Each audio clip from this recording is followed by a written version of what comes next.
त्र्यंबकेश्वर तालुक्यातील बर्डेचेवाडी या ठिकाणी एक धक्कादायक प्रकार घडलेला आहे। एका महिलेनं आपले काही मुलं जे आहेत ते पैशांसाठी विकल्याचा संशय जो आहे तो विकल्याच्या संशयातनं काय एक धक्कादायक प्रकार उघडकीस आलेला आहे। नेमकं ज्यांच्यामुळे हा प्रकार उघडकीस आलेला आहे त्या आशा सेविका आपल्यासोबत आहेत। तुम्ही त्या ठिकाणी गेला होता, जो मुलगा त्यांना जन्माला आलेला होता तो कुपोषित असल्याची माहिती होती, तुम्ही त्या ठिकाणी तपासणीसाठी गेले, त्यावेळी तुमच्या काय निदर्शनास आलं? जेव्हा मी काल त्यांच्या घरी गेले तेव्हा त्यांना वजन काटा घेऊन गेले होते, तिथं वट्यावर बसले। म्हटलं तुमचं बाळ आणा, वजन करायचं आहे। तर ते म्हणे बाळ नाही, आम्ही देऊन टाकलं। म्हटलं कोणाला दिलं? म्हणे दिलं असंच एक जणाला, त्यांनी काही नावगाव सांगितलं नाही। म्हटलं देऊन किती दिवस झाले? तर म्हणे 8-10 दिवस झाले। त्या ठिकाणी किती मुलं होते आणि हा बाळ किती दिवसांचं होतं? तुम्ही ज्या मुलाच्या वजन करण्यासाठी त्या ठिकाणी गेले होते? हे बाळ 1.5 महिन्याचं होतं। आणि त्यांच्या घरात किती मुलं होते? तिथं माझ्याजवळ 2-3 पोरं उभे होते, त्यांचेच छोटे छोटे बाळ 2-3 होते। असे एकूण त्यांच्या घरात किती मुलं आहेत, काय तुम्हाला कळालेलं आहे? नाही, मी जेव्हा जेव्हा जायचे तेव्हा 2-4 पोरं मला त्यांच्या घरात छोटे छोटे दिसायचे, पण एकूण किती आहेत तिथं हे माहीत नव्हतं। तुम्हाला मुलींचे लग्न झालेले आहे त्यांच्या।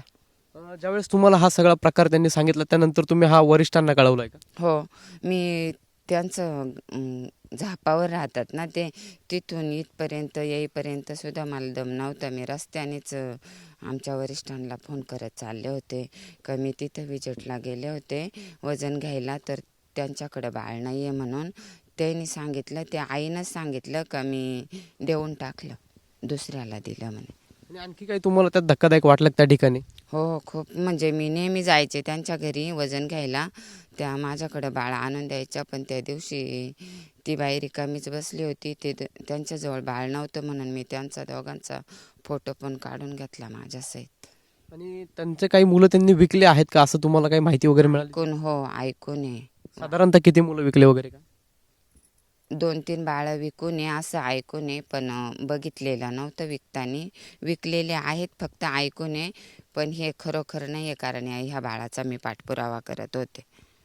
नक्कीच ज्या पुरुष जातीचा बाळ जो आहे तो 1.5-2 महिन्यांपूर्वी जन्माला आलेला होता, त्याचा पाठपुरावा करण्यासाठी त्याच्या तपासणीसाठी ज्यावेळी आशा सेविका गेले होते त्या ठिकाणी ते बाळ नव्हतं आणि त्यामुळे हा संपूर्ण प्रकार जो आहे तो उघडकीस आलेला आहे। मात्र या महिलेनं, त्या दाम्पत्यानं काही आपले मुलं पैशांसाठी विकल्याचा संशय जो अद्यापही आहे आणि या प्रकरणाच्या चौकशीसाठी आता जिल्हाधिकाऱ्यांनी समिती गठीत देखील केलेली आहे। त्या समितीच्या माध्यमातून आता कशा पद्धतीनं तपास होतो हे देखील पाहणं आता तितकंच महत्त्वाचं असणार आहे। कॅमेरा पर्सन कुशल पाटीलसह पवन येवले, TV9 मराठी, त्र्यंबकेश्वर, नाशिक।